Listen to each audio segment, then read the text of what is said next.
Yo, what's going on, everybody? Welcome to the Stochastic.com NFL Showdown Strategy Show. We're here, baby. Thursday night football kicking off the 2023 season. It's the Detroit Lions, the Kansas City Chiefs. Maybe Travis Kelce, maybe not. I mean, you couldn't ask for more than this to be like, oh yeah, the best player out there, not named Patrick Mahomes, might not play today. We'll see. We'll break it all down. We'll cover it on both sides of that and get you guys set up. We'll build a lineup at the end as well, as we always do. If you're new to this show, you got no better place to be right now on a Thursday morning. I'm Dave Loughran at Lafayette_D on Twitter. Give me a follow. And while you're there, hit up your boy Matt Gajewski at Matt_Gajewski. We're back, man. How you feeling? I'm feeling great. Really excited for this game. Excited for this season as a whole. And of course, we get some interesting wrinkles for Showdown right away. Week 1. Wouldn't have it any other way. So yeah, man, I'm pumped. Happy to be here. How are you? I'm good, dude. You know, I did my picks for every game video on the Odd Shopper channel yesterday afternoon. And of course, you know, I finish it and I'm like, yeah, I don't think, excuse me. It's like, I don't think Cooper Kupp's going to play. And then I look at and I'm like, yeah, Nick Bosa doesn't look like he's going to sign. I get done recording the video and it's like Cooper Kupp has officially been ruled out. Nick Bosa signs like the largest contract at his position in history. I hate when this happens. So outside of that, we're doing good. And you know, it's cool though. I was thinking about this. You have this game to kick off the season. I think this is a pretty fun game, right? Like here, this is where the rubber meets the road with the Lions. I know they covered a lot last year. I backed them a lot last year from a betting standpoint, but it's not the same this year. They're not just going to be disregarded by everybody and be like 8-point dogs every single week. It's a different team. And then you have all the games in between, but the week is bookended by this and then Bills Jets in East Rutherford in Aaron Rodgers' debut with what should be an elite Jets defense as well against Josh Allen. I can't wait for that game, dude. Yeah, man, me too. They're going to be awesome games. And of course, I think the Sunday night game is Dallas because, you know, Dallas has to play primetime games no matter what. But yeah, outside of the Dallas primetime game, I'm super excited for these, especially when they can actually put these premier games on Thursday and Monday night. I remember not too long ago, it seemed like you had the worst matchups every single Thursday night, but now they're treating these primetime games a little more seriously. It doesn't matter who plays to me. You know this. I'll watch a high school team play. So I'm excited to break it down either way. We love bad games, man. We've had some fun with these. I think I've said this to you before, and we've agreed. I actually, when it comes to Showdown, I love the bad games. I actually like them more than good games where you have 2 elite quarterbacks and you just are like, all right, well, there's 8 good players, 10 good players. How do I find ways to make lineups around them? Especially if you like, I love some of the single entry and 3-max stuff for Showdown as well. There's only so much you can do with that. You can get really creative when it comes to some of those dog shit games. And hey, we had a lot of them last year because somehow the Denver Broncos were on prime time every Monday and Thursday for 18 weeks. Yeah, that was a mess. You had to toy with playing Russell Wilson. I'm glad that that's behind us at least, because that was at least a pain point for me. You know, Russell Wilson plays bad, I would just keep rostering him. Yeah. Bank account would get bled dry. So hopefully we can avoid some of those pitfalls this year. And I mean, we got Mahomes and Goff. It's a pretty good start. Yeah, man. It's a great start with some great pass catching options. We'll see about Kelce. Running back position is interesting, particularly with the Lions. Last thing I'll say, do you remember the Broncos and Colts game that went into OT at 9-9? Because Nathaniel Hackett called a passing play into the end zone, like 3rd and 16 would have been a 35-yard field goal, and Russell Wilson got picked off in the end zone. That was one of our Thursday night games. 9-9 going into overtime. I think it finished 12-6, all field goals. I don't remember this off the top of my head, and it's probably because I was rostering like Russell Wilson as pass catchers, avoiding defenses and kickers, and just getting absolutely destroyed on that slate. It's probably just me blocking out bad memories, but man, those are games I don't want to relive. My gosh. The guy who won the Millie, I think it was a single entry into the Millie. He played both defenses and both kickers.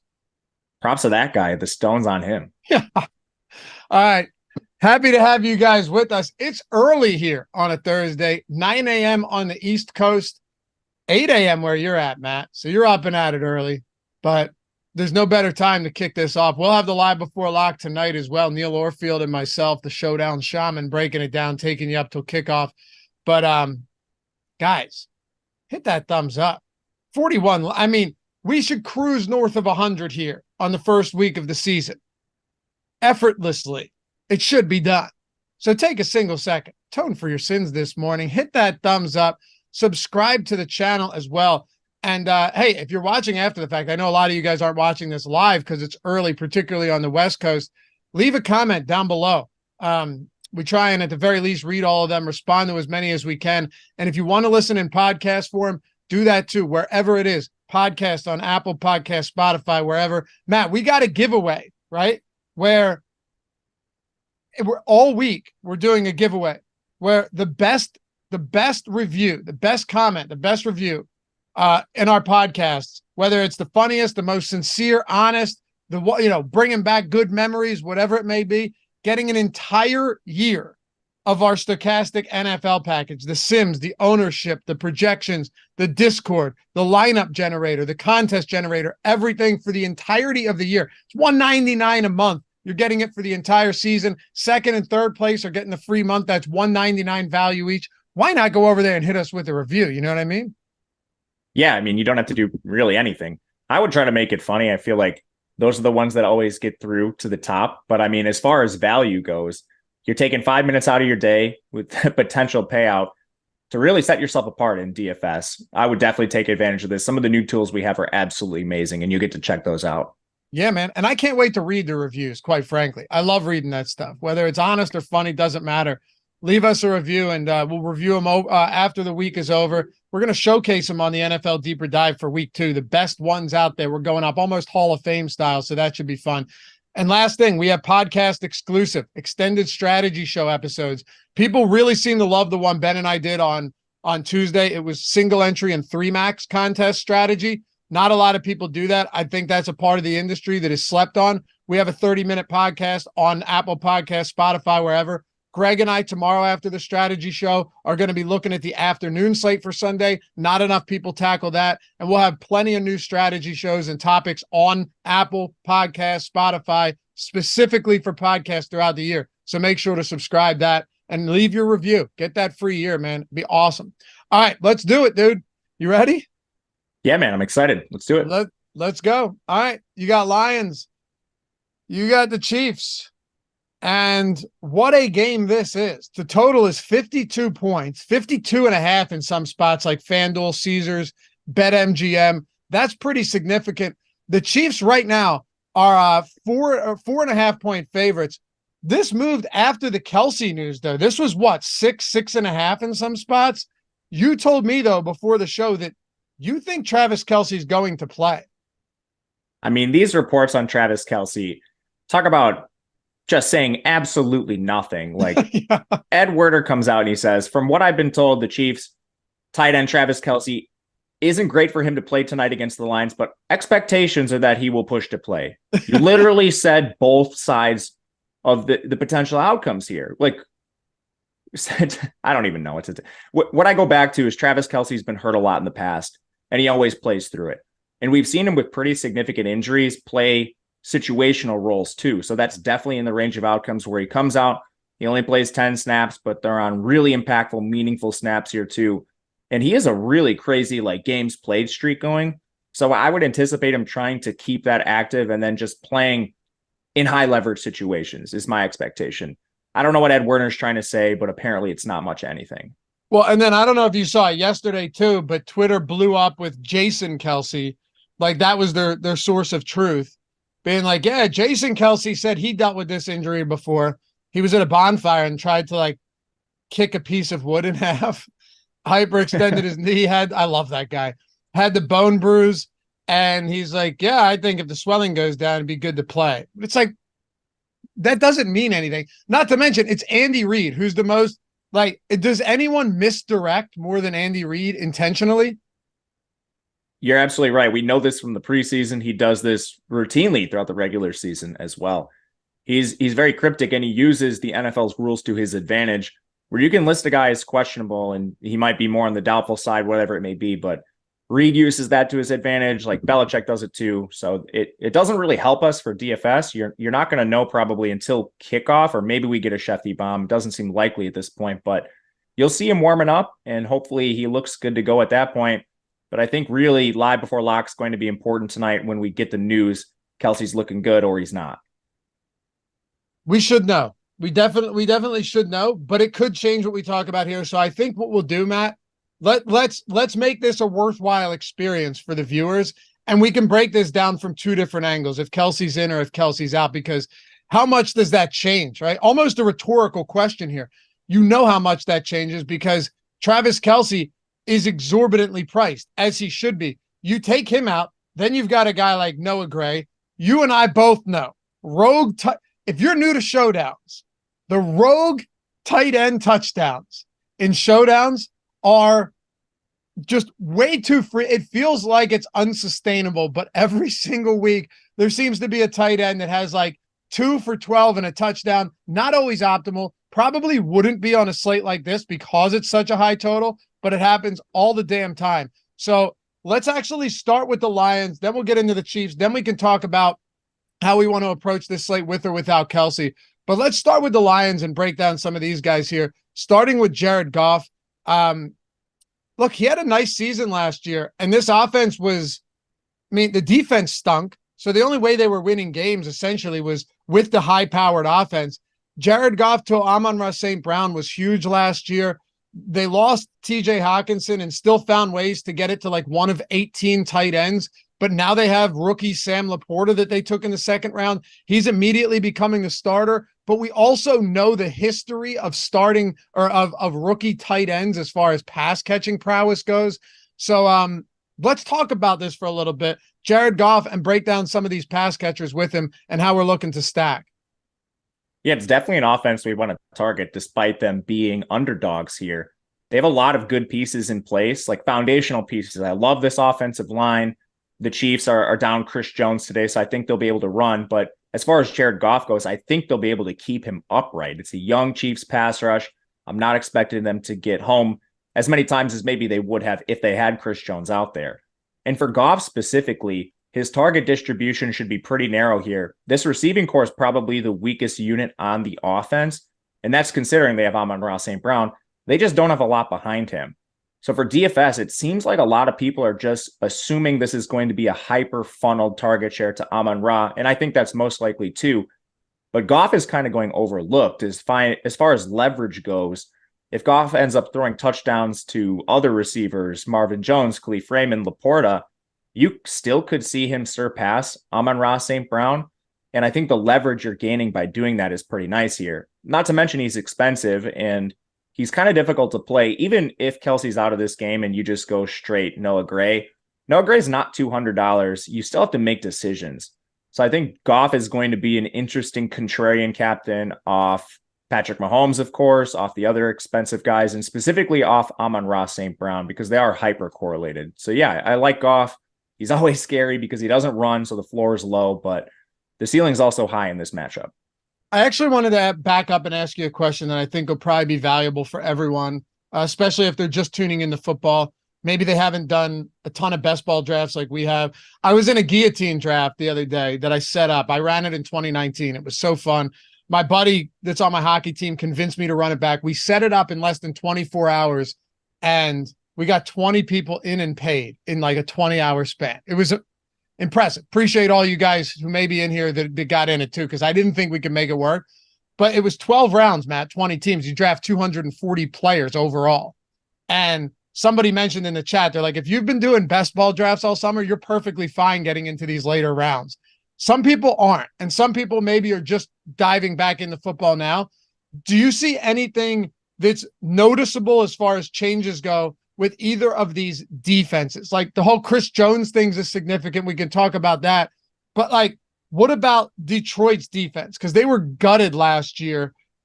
Is there anything that we should talk about as far as changes, adjustments, improvements, losses that could affect this game? Yeah, absolutely. Detroit is much better on defense. Yeah. Now they're facing Patrick Mahomes, so it's not really reflected in the total or the spread. Where you'll see this pop up is against middling teams, weaker teams in the NFL, because Mahomes is routinely diced up the best defenses. So even with his significantly improved Detroit defense, they're not expecting much differences. But this pass rush is awesome. They're deep on the defensive line. They had a first-round linebacker in Jack Campbell to complement Alex Anzalone, and they still have Malcolm Rodriguez. He was like the star fifth-round pick out of Oklahoma State last year, really highlighted on Hard Knocks. So a lot of people know him. But their secondary is better too. CJ Gardner-Johnson, love him. He's going to play that nickel safety position. And the only real concern I have is they're down Emmanuel Mosley for this game specifically. I love their front seven, but being down your number one corner against Patrick Mahomes is going to hurt. So ultimately, I think there are advantageous matchups for Mahomes here. The Chiefs defense, I think, is weaker partially because they lost arguably their best player in Chris Jones for this game. Secondary leaves a lot to be desired. I mean, they're going to be starting guys like Jalen Watson. We'll see if he actually starts over L'Jarius Sneed. I think Sneed's probably their nickel corner. And McDuffie, who's very young in his career too. So I do think this Detroit offensive line is not going to face a ton of pressure without Chris Jones in the field for Kansas City, which should give the receivers time to work. And Amon-Ra St. Brown should eat up this secondary. So what about the run defense for the Lions? Run defense should be pretty good. I think the run defense for Kansas City is a major concern. It does kind of feel like it. Do you think Detroit wins this? I still think Kansas City pulls out the win at home in this game. But are you expecting a lot of points? And I know it's 52-point total, but like, is this one where you could see legitimately shooting out? I think it could. There's defensive weaknesses that both teams can exploit. Detroit can definitely run on this Kansas City defense. You just hope they're not game scripted out right away or something. And Kansas City is going to throw on Detroit's defense. I think the receiver should get a bump with Emmanuel Mosley out of this game. Let's go, man. All right. So some cheap pass catchers for Detroit. We can dive into this too. I mean, this is one of those teams where, like you said, you have Amon-Ra St. Brown, and that is, I mean, he's clearly the top option here without question, as far as, target share goes. I don't doubt we're going to see a good amount of targets for him. He said he wants to be used more as a deep threat this year. We'll see. The fact that Jameson Williams is suspended could be, I mean, that could make things even more interesting if Amon-Ra St. Brown starts getting some opportunities downfield, because he's a good after the catch guy. He's a good possession guy. You're getting those PPR points, but if they just use him everywhere frequently and downfield, he's going to be even more valuable. But then you have like Marvin Jones. Once you get past Marvin Jones though, Matt, Josh Reynolds is not expensive. Khalif Raymond, you're getting pretty much into dirt cheap. I shouldn't say dirt cheap options, but guys who are not going to cost you a lot. And Jared Goff is a lot cheaper than Patrick Mahomes as well already. Yeah, absolutely. So Goff, we talked about him. He stands out for that reason. But I just meant the stack is a lot easier to get to if you're playing some cheaper Detroit Lions. Not to say you couldn't do both or try. No, for sure. And I think you're absolutely right to bring this up. Not only is it cheaper, but I think you're going to be gaining a lot of leverage. Everyone wants to play Mahomes. They want to play as pass catchers because of the elite upside with the stacks. But I do think you gain some potential leverage here because Amon-Ra is going to be so owned. And maybe it's even just a Detroit double stack you run. Like, you don't have to take Amon-Ra out of your lineup to gain leverage. You could just include a secondary Detroit pass catcher. And I think Josh Reynolds is going to be the two, just with the advanced age and Marvin Jones. He's more of a role player at this point. And last year, in terms of snaps, you had Josh Reynolds at 71%. He just narrowly trailed DJ Chark for this team, who's no longer with the Lions anymore. So I would assume it's Reynolds 2, and then you would have Marvin Jones 3, but they're going to rotate. Khalif Raymond is sort of a specialist. He's not a big guy, but he's a really fast, elite downfield threat. That's not really Jared Goff's game. He's never been an elite deep passer. He's more of a dink and dunk guy. But again, I like the offensive line. I think they'll protect him, and I think they can take shots. Raymond should fill in that Jameson Williams role right now. And this guy ran like a 4.34 coming out of college. He still played a decent amount of snaps last year. He was at 46% in the games he played. So expect some situational deep shots to Raymond. He'd be the guy I look to for those big plays, which we know can definitely benefit you on showdown slates. Not to mention he's dirt cheap. He's not going to be owned. I'll take some shots here with Raymond. You know what it feels like? It feels like what you're going to see is by far if Kelsey ends up not playing, right, or somewhat limited capacity or whatever, and he's only out there, for 30% of snaps. Do you think that's possible that he's out there for like 30% of snaps? Yeah, and I say that because we've seen it before. Right. He's been hurt, and they've done this. Rather than hold him out, they're just going to use him in high leverage situations. But I think that's a very real possibility. So the reason I say that, just looking at this from a game theory perspective, God, there's going to be so much exposure to all of these Chiefs receivers. And I don't think that's wrong. Like, even they said what Rashee Rice and Watson were going to be used in like packages, right? But who knows? But if that's the case, those guys are going to be popular. And then all of these non-Amon-Ra St. Brown receivers are probably going to see a significant drop in ownership as a result. I think so too. And that's currently where we have them projected. We have some pretty solid positive leverage on these guys. Khalif Raymond in particular, I don't want to just keep bringing up him specifically, but I think he's going to be an interesting pivot off Noah Gray, off whoever else, like the cheap receivers we have, Blake Bell, Laporta, Brock Wright, any of these cheap guys. I do think Khalif Raymond's an interesting pivot from them specifically, but it's not just that. I mean, the rest of the Detroit receivers, not named Marvin Jones, who comes in surprisingly expensive, in my opinion. So that basically leaves Josh Reynolds and the tight ends. I'm very interested in them as well. Me too. And I ran the lineup simulator. We'll get into that in a little bit, just to see. And I ran it for like more specifically for kind of single entry 3-max stuff to see what it comes up at. Cause you and I like to build lineups based on that sometimes instead of just a milli.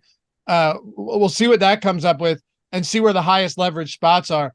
But my expectation is that you're going to be spot on when it comes to that, for sure. What about, do you have any interest in Laporta here? Because he's not that cheap. He comes in sort of that middling price range, which I think at times can get left out because people want to jam the stars and studs, or the stars and scrubs, excuse me, which is very live today, especially if Kelsey doesn't play. So you could see lineups that are like Mahomes, Amon-Ra, Goff, and then all the way at the bottom, which kind of leaves out this mid-price range, which includes kickers. And today it includes Laporta. I still have questions about the role. They used Brock Wright a ton last year. Now, I don't think Brock Wright is any good, but if that siphons off some snaps from an early career, I mean, Laporta's first game, this is when you'd think he would be sort of eased into action. That is a concern for me. But at the end of the day, that middling price tag is always intriguing to me for leverage, and he's a great pass catcher. We saw it at Iowa, just a terrible offense he played in. So I'm expecting big things from Laporta, just not sure if it's week one. I'm honestly a little bit interested in Brock Wright too, just with the uncertain snap share for these guys. 50% of the snaps last year for Brock Wright. We talk about the crazy tight end showdowns. He's definitely like a milli maker style play if you're doing single entry, small field, to X him out or whatever. But for milli maker stuff, I think he should be at least in your player pool. I know it sounds crazy, but I kind of like that. And hey, rogue tight ends in showdown games, it's just par for the course. But yeah, there is actually an argument to be made, and that you look at like the red zone targets for tight ends last year. Brock Wright had 4, Hawkinson in 7 games had 4, Zylstra had 4. There were like 4 tight ends that had 4+ targets inside the 10 last year. Actually, all of them had 3+ targets inside the 5. Weirder things have happened for sure. So I'm with you there. Okay.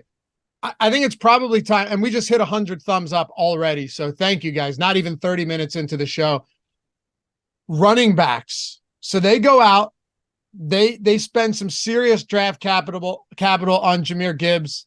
They get some, they get some criticism. They get some praise. There's some excitement. There's whatever, it's just one of those spots where it's like, oh man, they really did that, huh? But people are stoked on Jahmyr Gibbs this year. They really are. And you look at that price point, on Jahmyr Gibbs, he's not being priced like a rookie that's sharing a backfield with David Montgomery, who more than likely gets the majority of goal line carries. I'm not saying he's necessarily the new Jamal Williams. That dude ran hotter than anyone I've ever seen last year as far as touchdowns go. But like David Montgomery's a lot cheaper or a good amount cheaper than Jahmyr Gibbs, who is a rookie running back. Yeah, I think you're spot on with this. Running hotter than the sun was Jamal Williams last Really year. I mean, did. the 17 scores, just the perfect role to lead the league in touchdowns. But Montgomery sort of profiles similarly to Jamal Williams, but a lot of things need to go right for that similar season to happen. They need to score a lot, which I think they probably will, but they also need to be stopped on like the 1 yard line a bunch. And they didn't have as much invested in DeAndre Swift. He was still a high pick, but he was drafted by the previous regime. They clearly didn't like him.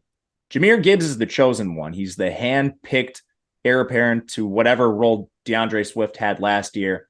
He's going to play, and I'm not 100% sure that it's just 100% David Montgomery on the goal line. I think it's probably a little more of a rotation, balanced in Montgomery's favor. But man, if you're banking on that 17 touchdown roll, I don't think it's 100% there for Montgomery. As far as DFS goes, you bring up another really good point in the price on these guys. They are somewhat prohibitive, especially if you're trying to stack Goff or Mahomes. With that said, Gibbs is going to be hyper involved in the pass game. Excellent role at Alabama and Georgia Tech. Can line up in the slot at times. I don't think he's going to do that often, but it's at least in his range of outcomes, and their receivers are horrible. So maybe you do see some extra stuff for Gibbs. And last thing I'll say here is I really like the matchup without Chris Jones. For leverage specifically, I'm not sure you're getting enough to really go like all in on either of these guys. You know, like Gibbs is really popular. People doing best balls, NFL draft guys, college football fans, they know him. I think he is going to be rostered a little bit for that name recognition, and our projections reflect that as well. He's not coming in with the most positive leverage score, but all this to say, I like him as an individual play. I'm just not sure the juice is worth the squeeze to take like a major stand on Gibbs or David Montgomery, given their ownership projections right now. Do you have a preference, or do you think you'll just try and maybe match the field here and not go crazy on either? I'd rather play Gibbs. I think he has more outs to a good game here. Again, I don't think Montgomery's just 100% goal line back. So even if there's a range of outcomes where Detroit's winning or something, I think Gibbs still has some of that goal line role. He's the clear pass catcher. They're down in games. That's an out for him there too. And then just efficiency-wise, David Montgomery's just a guy in the NFL. Gibbs could be like an explosive Alvin Kamara type athlete. Yep. So I'll take Gibbs. Okay, I'm with you. I think I definitely think that Montgomery is more touchdown dependent for sure. Like, do you think he's going to get any passing down work? That's my question. I wouldn't be shocked if there were, 2 or 3 targets going his way each game.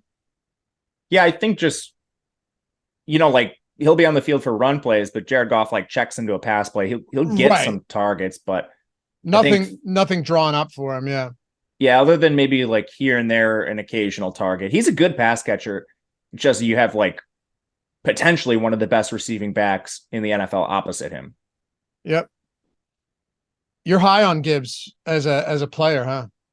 I like Gibbs. I wish he was in a better situation. Just like the clear guy. Yeah. I was down on him for best ball. I don't understand how you draft David Montgomery and Gibbs in the top 100. Like I would much we have about 12 hours left of this, but anyway, I don't see the difference between like J.K. Dobbins and Gus Edwards, other than Lamar's a big part of the rushing attack there. But I mean, like really heavy run teams. One has 2 backs going in the top 100 where you basically need all the touchdowns to one guy, all the receiving to one guy. That never made sense to me. So I love him as a player, but I'm really underweight in best ball circles, stuff like that. I don't know if I have more than like 1 or 2 shares of Gibbs as a third, like going in the 3rd round. Yeah. Way too expensive. Yeah. I just opted to go for like actual bell cows, and that's just the way it played out. Anybody else for Detroit you want to get into? I think we covered this pretty extensively. It's going to get wild when we get to Kansas City now with this Kelsey news looming. But is there anybody else we haven't talked about? Any punts that are worth getting into? You already talked about Brock Wright.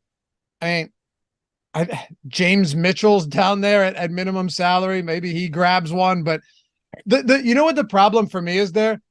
It's possible that James Mitchell ends up being or Brock Wright ends up being optimal with like 1 reception for 5 yards and a touchdown. It's also possible that they go for 1 reception, 5 yards and a touchdown, and they're just not optimal. So like you're real stoked they got their first quarter touchdown, but then this game ends up being 35-30. Yeah, that's 100% there. The only other names I think you'd even look at are James Mitchell. I wouldn't be surprised if he overtook Brock Wright. James Mitchell was a pretty good player in college, went to Virginia Tech, tore his ACL his final year there. Pretty good athlete. I mean, he's just has a better pedigree than Brock Wright. The only thing is you haven't seen it yet. And then Antoine Green, their rookie, made the team. He's a situational deep threat. I do not think he plays above Cleve Freeman, and I'm not sure he even gets a snap. But like you Millie Maker guys, you're taking shots on everybody. So those are the names I would at least say. Shout out to Chris Williams, all the gifted Stochastic memberships here. Appreciate you, dude. Does not go unnoticed. Let's talk about the Chiefs. This is where it gets interesting. And also, I already saw the comments in chat about people saying they used the owner's box sign up, got a free month of the Stochastic Sims package. And when I say Stochastic Sims package, I don't just mean the Sims. They used to be by themselves. You would have to buy the Sims. You would have to have a subscription to something where you could generate the lineups, right?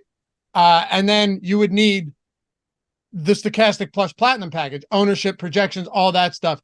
That is no longer the case. We now have Stochastic Sims package, which includes the Sims, includes the contest generator for Showdown as well, not just main slates. So you can do all of that within all of our tools.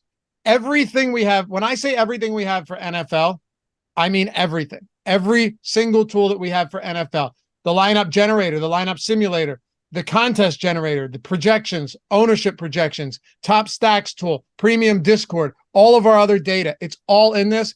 And if you haven't signed up at Owner's Box yet, you should do so because you're getting the first month entirely free. It's $199 value. Now think about this for a second.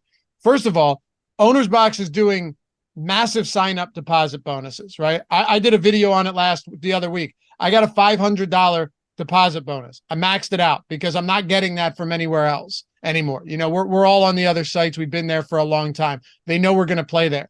Using Owner's Box to supplement your play, not take over FanDuel or DraftKings, but to supplement it makes a whole lot of sense. Especially, they have a $200,000 contest in week 1, $50K up top. And Matt, they got Superflex. That Ben put it perfectly. He goes, Superflex is unsolved so far for DFS. So you could go in. I'm not sure there's a legitimate approach that everyone is in lockstep on when it comes to Superflex. No, I agree with you. I have a little familiarity with this for college football. There's a Superflex, but it adds a ton of new wrinkles, and a lot of it comes down to the individual games and situations that week. Sometimes quarterback might be great, and a lot of times it will be, but that's not necessarily the case. Maybe it's a running back sometimes. So it adds an extra wrinkle, which I think is really intriguing, unsolved to Ben's point, which obviously leads to potential edge if you can be one of the first to solve it. Yeah. By the way, it's the Cornelius. It's the link in the description. Click the link in the description, sign up. Minimum deposit is only $10 as well. So sign up. I'm telling you, it's the best promo by far. Not only that we have, you won't find a better DFS promo in the industry. You're signing up on a site that actually has big contests, particularly their flagship contest, $50K up top. You're getting a huge deposit bonus if you opt to do that. My recommendation is if you have the funds available, you should. And you're getting all of our NFL tools. Did I also mention that our lineup simulator and our contest generator that you need for the lineup simulator are now including Owner's Box as well? So you can use them for Owner's Box. I mean, it's just a no-brainer. If you guys already signed up and didn't get your free sub, email us, support@stochastic.com. Those guys are awesome. They'll get you set up immediately. We've just had a lot of people do this, and maybe you didn't get there yet, but if they'll expedite it for tonight, if you email us, support@stochastic.com. Link is in the description. Link is in chat. If you haven't done so yet, hit it up, get your free month, get your deposit bonus, and start playing some Superflex fantasy. We're going to start doing some shows on that. Neil did an Owner's Box strategy show yesterday. Check that out. Use the lineup simulator for Owner's Box, and let's go, baby. All right. Let's, it's a full-on DFS site. They also have lightning picks, which they give you a free $5 ticket when you sign up for that. And they also give you a free $5 DFS contest ticket. They're just throwing money at us. You guys are getting an awesome deal here. All right. Chiefs, you ready to get into some wild shit here with Patrick Mahomes and potentially no Travis Kelce? Yes, sir. I can't wait. All right. So how are you approaching Patrick Mahomes outside of, he's the best quarterback in the world. he's very expensive and getting 80% ownership. Looking at our Showdown ownership, 80% ownership, 18% captain, 62% in the utility as well. Yeah, a lot of times the strategy I've taken in the past with these just really high profile players, these elite players, is to play them in the flex rather than the captain. And it seems this is a trend we could continue to see this year. Of course, monitor ownership throughout the day. But right now, our tools have him slightly over-owned in the captain, slightly under-owned in the flex spot, which is an avenue I try to exploit, whether that being, an MVS captain, one of the really deep guys if you're playing like the Millie or something. Especially for these tournaments, I do think this is an avenue you can exploit to your advantage, especially when you consider like duplication and stuff like that. You just run into fewer lineups that have that construction. And this isn't to say Mahomes is a bad play, anything like that. I definitely think Mahomes is the best play on the slate. This comes down to just how do we play him? Where can we potentially squeeze the most juice out of this Mahomes play? And I think it might be in the flex, even with there being, a major mismatch between Mahomes and a Detroit Lions secondary that's a little banged up here. It obviously, right now, it looks like we're probably hedging on ownership for Kelce. I say that because in the top single game plays tool, I forgot we had that for a second. I was just using the ownership, Matt. I forgot we had the leverage. Oh my gosh. I know. We're both rusty. I know. I'm real rusty. I was like, wait, where's the leverage score at? Where's the optimal probability? Oh, you guys get that as well. You get all of our Showdown stuff, and all of our tools work with Showdown. Same with our simulator. Obviously talking about the owner's box promo. But what do you think Noah Gray's ownership jumps to in the event that Kelce is in fact out? Oh man. Astronomical, right? Including captain and utility. Yeah. Probably 70%, if not higher. I mean, the guy, I thought prior to this, we've had the whole summer to look at this. So I'm looking at Showdown on like Monday and stuff before we even had the Kelce news. And I'm thinking to myself, man, this Noah Gray guy might be a pretty good play. The guy had over 50% of the snaps last year. KC runs too tight quite a bit. We know they use these like weird gadgety stuff for tight ends. His snap share was 51.5% with Kelce playing 17 games. Now we're potentially removing Kelce. And I mean, you look at this guy's profile, it's not like he's a sixth lineman. He comes out of Duke. He's a little undersized at about 240 pounds, but the guy had an awesome 40-yard dash. This is like a premier athlete playing the position and a guy who's been productive when he's been given opportunities. The guy ran a 4.55 40-yard dash. I mean, he's a really good athlete. I mean, he deserves the ownership. The offensive role is going to be awesome here. I think he immediately slides into near every snap role. His price tag is extremely cheap. I don't know how you fade him other than you're playing the Millie Maker and you want extreme leverage. I know, man, because you don't need that much at that price point.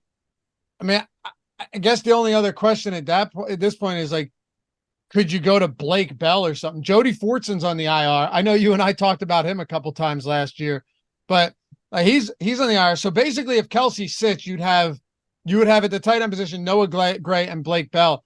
My assumption, and I hate to I would love to just fade mega chalk on a team where you have Justin or Kadarius Toney, MVS, Sky Moore, and then guys like Watson, Rice, Ross, Richie James, like all of those guys who could potentially get mixed in as well. I would love to just go, hey, I think my stand is going to be underweight on Noah Gray and then take some shots on some of these tertiary receivers that may come in, play 20, 25% of snaps, get an opportunity downfield from the best passer in the league. But at the same time, Matt, Noah Gray might play like not all, but most of he might be on the field for most of these snaps and actually run legitimate routes. Yeah, I think he will. Again, the only case against him is you want to take a extreme leverage position, not play him. I think you can, but the tournament better be pretty big for that. And to your point on Blake Bell, I mean, Blake Bell played 22% of the snaps last year in his 2 games played. So we've seen him used in the past. We've seen him catch those like Travis Kelce shovel screens near the goal line. It's not like Blake Bell's some rookie just jumping on the roster. They've kept him around. He's played situationally in the past. I think he's fine. If you want to, take a leverage stand or even play them together, it's not going to be owned whatsoever. So Blake Bell should definitely be in your player pool. But yeah, it's really hard to come up with an argument against Noah Gray. It certainly is. At receiver, though, I don't want to say pick your poison because I don't think that is necessarily the right approach here. But don't you think that, like, let's say Kelsey's out for a second. Don't you think this gets really, really weird? Because Kadarius Toney hasn't, like, he's good, but he was out for how long this summer with that knee? So I know he doesn't have an injury designation. I'm not convinced that you know this. Kadarius Toney got steamed so heavily early in the summer before this knee injury popped up. This guy was going like what in best ball drafts, and this is pertinent. This is relevant information here. He was going what, like low 60s, right? Because he was expected to be the wide receiver one in Kansas City.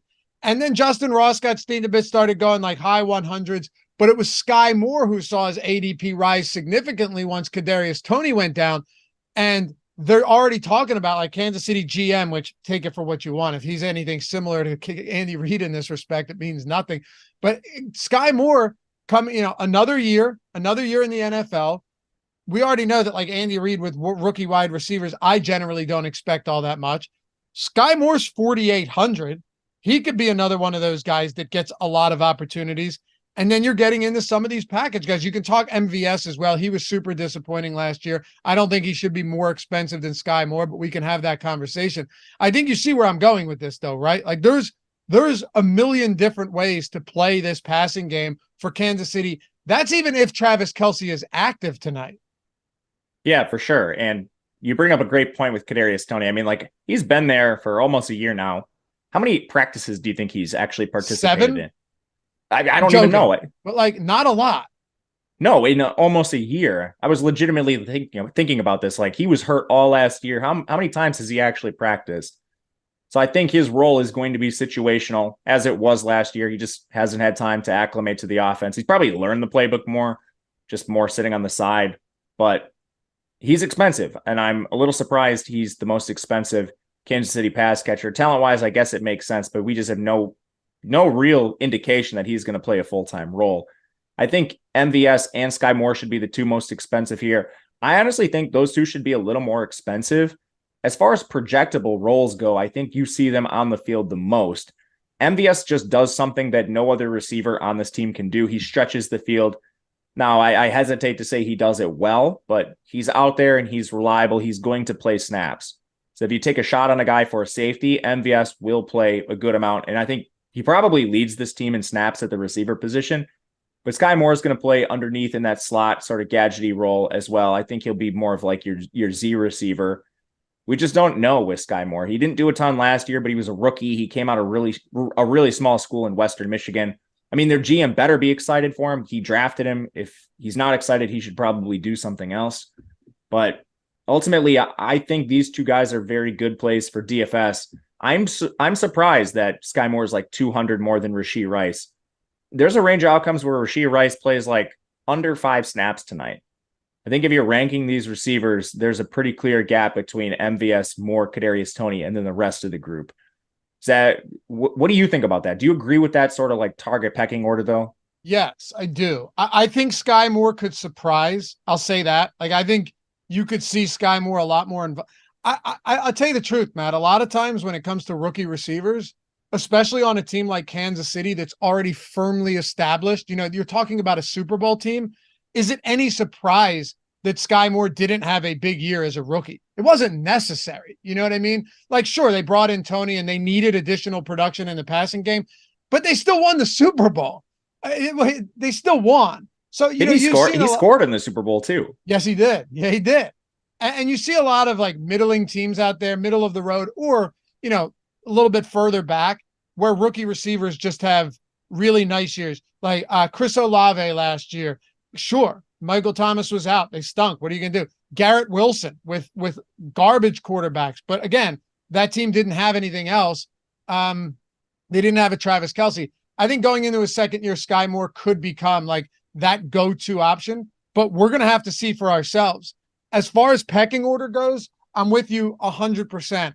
I don't, however, think that means we just completely ignore some of these other Kansas City receivers just because they could be underutilized today, because now you're talking about guys that are like still in still on a spectacular offense in a 52 total game where they have a 30.5 implied total.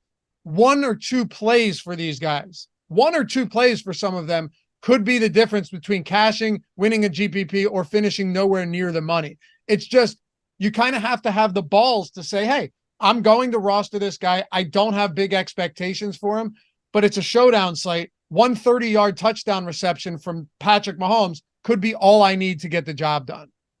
For sure. And I would watch the situation closely. There's a chance one of them is inactive. I think this is less likely now that Kelsey's banged up, but you never know. So just watch this. You definitely want to. Who do you think the most likely to be inactive is between like Ross, James, Watson, and those guys? Rashee Rice, in my opinion. It's gotta be, right? And he's the worst price of them all at 4,600. He had a terrible preseason. He had 3 drops in the last game. That one drop was so bad. Wide open touchdown would have been 70 yards or whatever. That was so bad, man. Yeah. And he had 3 of them in that game. 3 drops in one game. Yeah. He's the rookie, so he's had the least time with Patrick Mahomes. That doesn't work in his favor. He'd be the most likely to go, I guess, inactive in this game. I think my favorite out of the next 3 is Justin Watson at 200. The guy played 40% of the snaps last year, had a decent role. He played above Sky Moore last year, which, as shocking as that is, significantly more snaps than Sky. He has a role, and then, I mean, Ross missed his whole rookie year with a foot injury. Richie James is a newcomer to the offense. He's a veteran, but he still doesn't have continuity with the system. Justin Watson has more continuity than either of those receivers, and he's cheaper.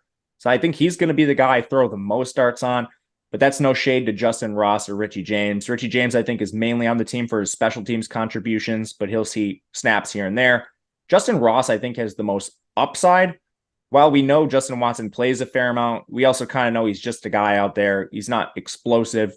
He's not going to like break a slate, generally speaking. But Justin Ross is the most intriguing, just from a prospect profile, elite freshman production at Clemson. He's really just battled injuries every step of the way since then. So sort of this untapped potential type guy. I'll take some shots on Ross, but ultimately Watson, I think, is just my favorite in a vacuum. Boy, it's a tough breakdown, though, not just with or without Kelsey, but also with Kadarius Toney returning on somewhat short notice and not being on the injury report. You know what I mean? Because if Kadarius Toney never got injured this summer, we would love Kadarius Toney today. I think both of us would have a ton of interest in Kadarius Toney. I still have interest from a not that we don't. Yeah, I'm sorry. Yeah. Not that we don't, but we'd be looking at him as essentially like the solidified number 1 receiver on this team. Yeah, we'd probably view him closer to Amon-Ra St. Brown than we do to Richie James. Right. All right. So if you were to just break this down with, I won't say your expected exposure, but the guys you like most right now, given ownership, given leverage scores and all of that, how would you break down the receivers just in order? We just order them because it's tough. Yeah, I'll do this price adjusted. I would expect my number 1 to be MVS. I think it's razor close between him and Sky Moore in terms of snaps, but right now our tools are showing more leverage on MVS. I think that just comes down to Sky Moore's the shinier toy. More people are going to play him. Sky Moore would be 2 for me. 3 and 4, I'm still debating between Kadarius Toney and Justin Watson. Completely different price points, but I think they are 2 players we can gain some leverage with for completely different reasons. That would be my 3 and my 4, and then I would put Justin Ross 5. Now I have to ask you the question, the elephant in the room. What are you doing with Kelsey if he plays? And they're like, oh, he's good. I'm going to play Kelsey for sure. I'll probably be over the field just because we don't know how much he's going to play. And we've had this news for 2-3 days. People have had time to digest it. Risk-averse people in the lobby, I don't know how much Kelsey they're going to try to play, but we've seen him score like a couple touchdowns on a limited role in the past too. So even if he only plays like 10, 15 snaps, he's going to be used on those plays. I would guess. It's also not that hard. It's not that difficult to play Mahomes and Kelsey in the same lineup. I just would probably go with a different captain in a lot of those spots. If you captain another player and have Mahomes and Kelsey in the flex, there's a lot of stuff you can do. A lot of stuff you can do. I mean, imagine, let's just say you wanted to captain Sky Moore and throw Mahomes and Travis Kelce in there. Gives you 6,200 per player remaining.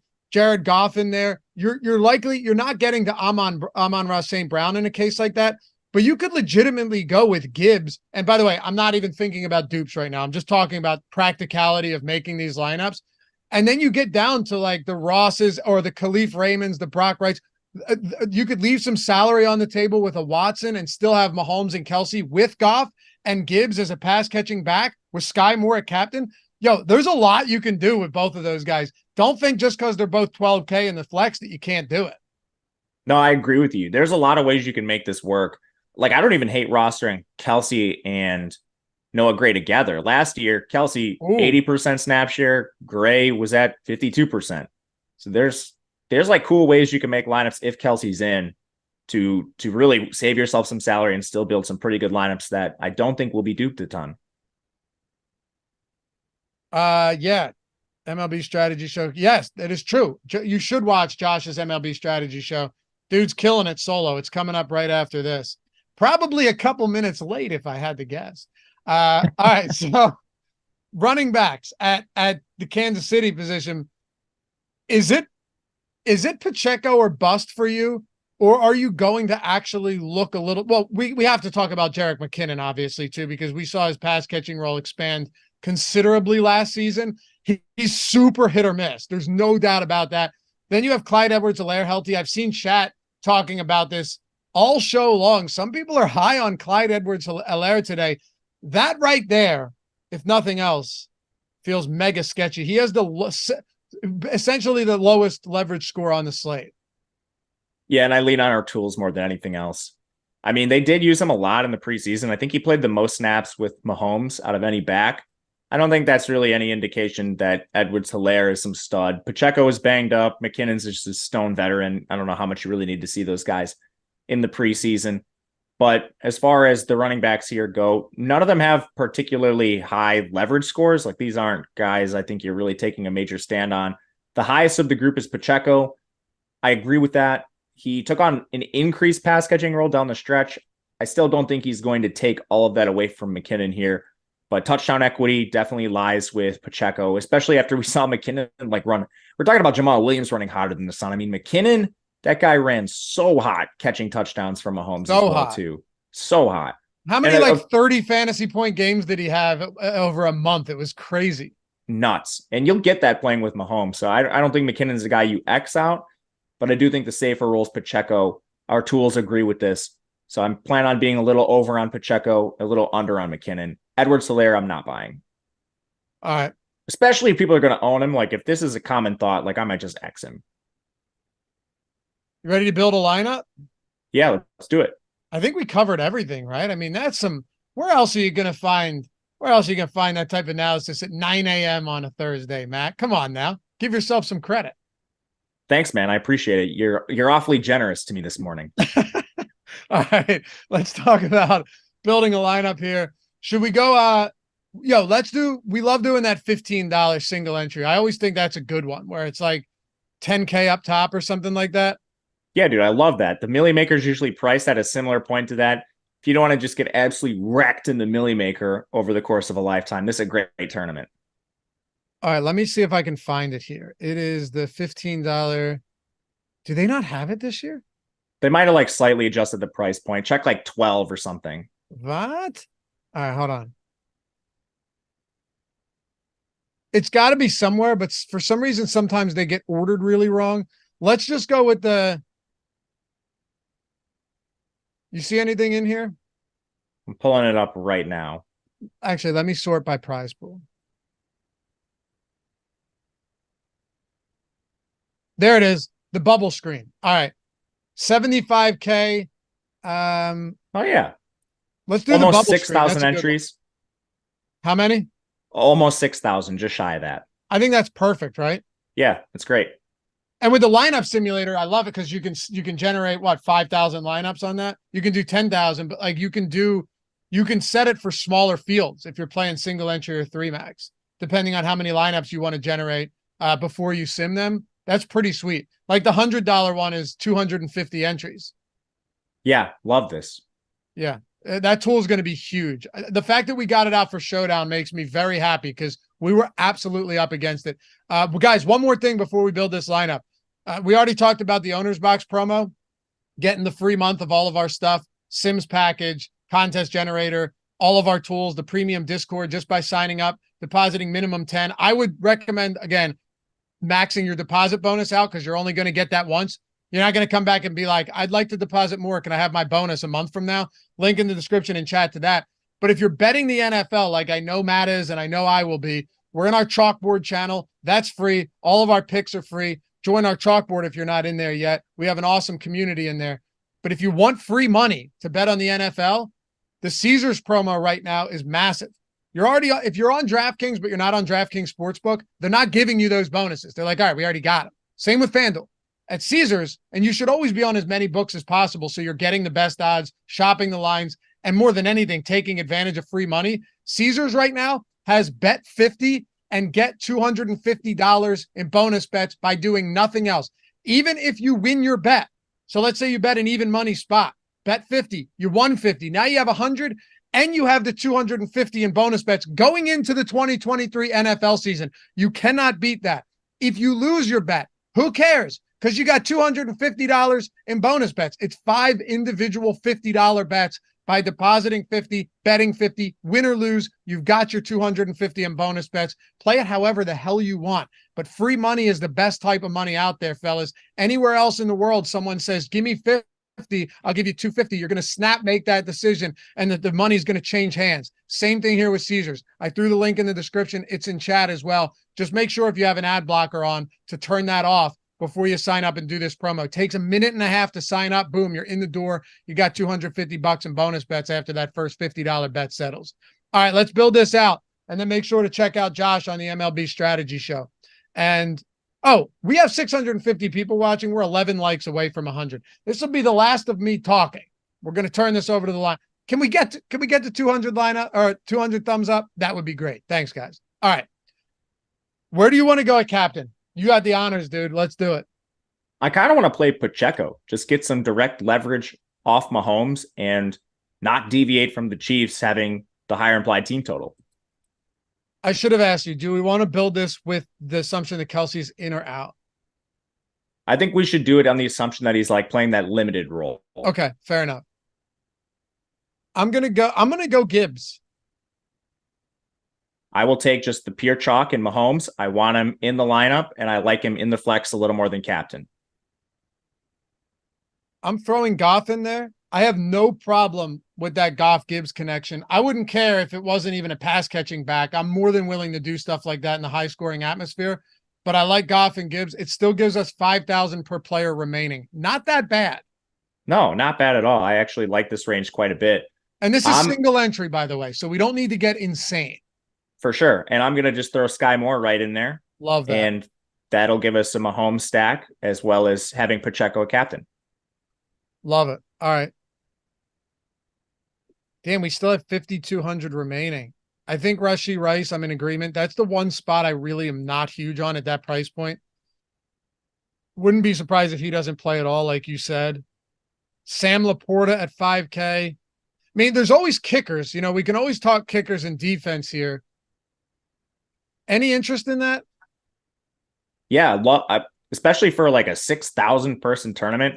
Kickers are going to score well. They're generally underowned. I just don't want to play them on like the captain or something. But I think we have 2 good kickers here, especially Butker on the higher implied team total. Defenses I have a little less interested in, just because of the shootout potential of this game, but they're not going to be owned either. I would rather do that in like a milli maker than this. So if I were picking between the two, it would be a kicker for me. Okay. I'm going to, that, or I might go down to a Josh Reynolds or something like that. I think there's a lot of, right? Like Josh Reynolds, free up salary, and now you've got a lineup with additional cap space. It's not a crazy lineup. You're not going nuts, but you have 2,400 remaining. I don't think you see a lot of dupes on something like that at all. Agreed. Or you could go down to Noah Gray if you want to. Yeah, get a little weird. Awesome. Well, I mean, look, this is just a thought exercise to show you guys like what's capable to build. Don't get it confused. You can do a lot and still make lineups that are really nice for this Lions and Chiefs slate. Final score prediction, Matt. What do you got? I'm going to go 34-27 Chiefs. All right. So you got them covering that 4.5 right now. Yes. I don't feel strongly about it, but yes. All right. I'm going 31-24 Chiefs. You got a hell of a high scoring game, huh? I'm up there. So we're both hitting the over here. You guys are the best. Appreciate you. 222 likes. Bam. Almost 700 people watching on the morning. Can you ask for anything more than that? No. First game, early AM. Thank you guys for being here. Appreciate you all. Can't wait for this game. MLB Strategy Show coming up next. Remember, Owner's Box, link in the description. 15% off all of our tools in the description. And Caesars, link in the description. 50 in the 250. You guys are the best. Follow Matt at Matt_Gajewski. Me at Laffy_D. Handles are right under the names. And shout out to Mike for producing this one. Peace.